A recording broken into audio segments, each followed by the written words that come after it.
Мы с подругой были не разлей вода. Вместе ходили в садик и школу, а потом поступили в один институт. Я знала все про нее, как мне раньше казалось. Ее родители считали меня второй дочерью. Я часто бывала в гостях у подружки и оставалась с ночевкой. Наталья Михайловна, мама моей подруги, очень добрая и отзывчивая женщина. Она всегда любила меня накормить, когда я приходила к ним домой, и часто прикрывала перед моими родителями в нужных ситуациях. Она всегда жила душа в душу с Сергеем Ивановичем, отцом моей подруги. Вся наша жизнь с Дашей прошла вместе. Мы делились каждой частью нашей жизни, проживали друг с другом первую любовь и предательство. У нее было много парней до встречи своего будущего мужа. Но все они не были настроены на серьезные отношения, в отличие от нее. Дашка всегда плакалась мне в жилетку после очередного расставания с новым ухажером. Очередному знакомству с новым молодым человеком я не придала никакого значения. Была уверена, что очередная интрижка на пару месяцев не перерастет в нечто большее. Она познакомила меня с Егором спустя месяц их отношений. Он произвел на меня впечатление очень смышленного и остроумного. Он показал свои знания в очень многих отраслях. То ли пытался показать, какой он умный и начитанный, и произвести впечатление, то ли это действительно часть его настоящего характера. Раскусить и понять его мне не удавалось еще долгое время. Через полгода отношений с Егором Даша просто была на седьмом небе от счастья и уже мечтала о свадьбе и детях. Я говорила ей, что полгода еще не срок, и выбор партнера по жизни должен происходить с ясным умом. Уже тогда я подозревала и чувствовала что-то неладное, но не могла понять, что именно, чисто интуитивно казалось, что он не такой хороший, каким казался. Еще спустя несколько месяцев Егор сделал предложение моей подруге, и дело стало идти к свадьбе. Я была очень рада за нее и забыла про все сомнения насчет Егора. В один день он пришел ко мне в гости, чтобы узнать, какой свадебный подарок преподнести будущей жене, но оказалось, это был только предлог. Зачем-то на этот разговор он взял с собой бутылку. Я тактично отказала составить ему компанию, но он не расстроился и пил за двоих. Я не заметила, как он начал подсаживаться все ближе и ближе, и затем попытался меня поцеловать. Я отстранилась от него и попросила уйти. Потом никто из нас не вспоминал об этом случае, и Дарье я решила ничего не рассказывать, списав все на мутную голову после выпитого.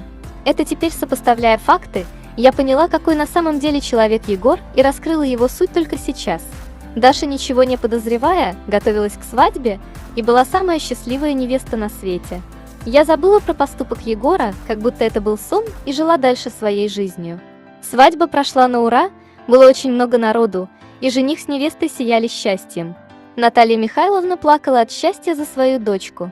Она считала, что с зятем ей очень повезло, и всю свадьбу приговаривала мне об этом. После свадьбы жизнь моей подруги шла своим чередом. Даша рассказывала мне, какая у них идеальная семейная жизнь и скором свадебном путешествии. Мне не оставалось ничего другого, как радоваться за подругу. В один прекрасный день я стала, как это бывало обычно, звонить Дарье, чтобы поболтать и посплетничать. Она не брала трубку, тогда я решила написать ей сообщение, ответа тоже не последовало. На следующий день я позвонила ее маме. Наталья Михайловна с дрожью в голосе сказала, что все в порядке и Даша просто с Егором очень заняты. Я спросила, может быть, что-то случилось и нужна помощь. Она резко оборвала разговор, так и не попрощавшись. Это было совершенно не в стиле жизнерадостной Натальи Михайловны. Я решила поехать к подруге домой, чтобы узнать все лично. Но Даши дома не оказалось, и дверь мне никто не открыл. Я не могла найти себе места, но и сделать больше ничего не могла, я понимала, что что-то случилось. Я начала набирать Егору, аппарат абонента оказался недоступен. В таком неведении я прожила несколько месяцев. Моя подруга просто пропала со всех радаров. Но я прекрасно знала, что она жива, так как она была онлайн в социальных сетях. Прошло несколько месяцев, прежде чем на порог моего дома пришла Даша. Она была в слезах и просила прощения, что так поступила со мной, бесследно исчезнув. Она начала с порога свою историю. После свадьбы Егор был ласков и нежен, носил Дарью на руках и говорил о детях. Они жили первое время с родителями подруги. Отношения между зятем, тестем и тещей были всегда хорошие. Им хватало места и жили, как говорится, душа в душу. Даша много работала и часто приходила домой поздно. Так случилось и в тот вечер. Она по привычке тихо вошла домой, не гремя ключами, зная, что все уже спят, и только любимый муж ожидает ее в постели. Даша быстро выпила чай, приняла душ и поспешила под бочок к своему возлюбленному. Дверь в спальню была заперта изнутри. Подружка подумала, что Егор уснул и забыл открыть дверь, она тихонько постучалась. Из комнаты никто не ответил. Волнение стало нарастать в ее груди, и Даша заглянула в комнату родителей. Отец спал, отвернувшись к окну. Мамы в постели не было. Даша очень удивилась и испугалась, где среди ночи может находиться ее мама. Тогда она стала стучать в дверь сильнее, и тут дверь открыла мама Даши. Она была одета в прозрачный халат, какого подружка не видела на ней никогда. Немой вопрос застыл в глазах Даши. Наталья Михайловна сразу заплакала и сказала, что она не знает, как найти себе оправдание. Егор начал нервно ходить и нагло врать. Он стал винить маму Даши, что та пробралась среди ночи к нему в комнату и соблазнила. Наталья Михайловна ничего не смогла ответить на это, ведь по сути уже стало неважно, кто и кого соблазнил, факт остался фактом. Даша начала думать, куда ей деться среди ночи из этого предательского дома. Видеть не было желания ни мать, которая всегда ворковала, какая некрасивая пара, ни мужа, который казался идеалом, преданным только ей одной. Мать первым делом стала шептать, чтобы Даша ничего не рассказывала отцу. Ее не волновало, что семья дочери рухнула, она пыталась спасти свою. Егор стал валяться в ногах подруги и молить о прощении. Стал говорить, что это было всего один раз. Даша стала в попыхах собирать свои вещи и думала о том, куда пойти ночью. На мой вопрос, почему она не отправилась ко мне, она сказала, что не могла, ведь всегда доказывала мне, какой Егор идеальный и что лучше мужчин нет на свете. Побоялась осуждения и слов по типу «ну я же говорила».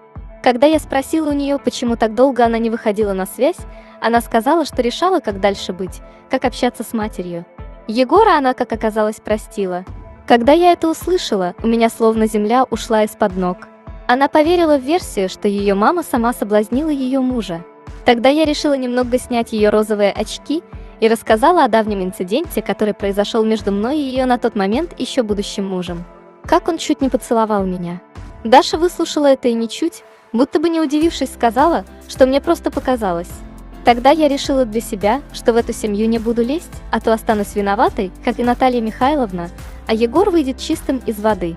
Наталья Михайловна очень попросила меня рассказать дочери эту правду о том вечере, потому что Даша не разговаривает с ней по сей день. Я обманула Наталью Михайловну, сказав ей, что с Егором они тоже не помирились, не хотела ранить ее материнское сердце. С Дашей я решила на время прекратить общение, чтобы понять, как мне достучаться до нее.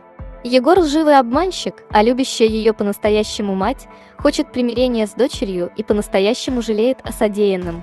Как бы мне хотелось, чтобы она сама в скором времени поняла все о своем муже.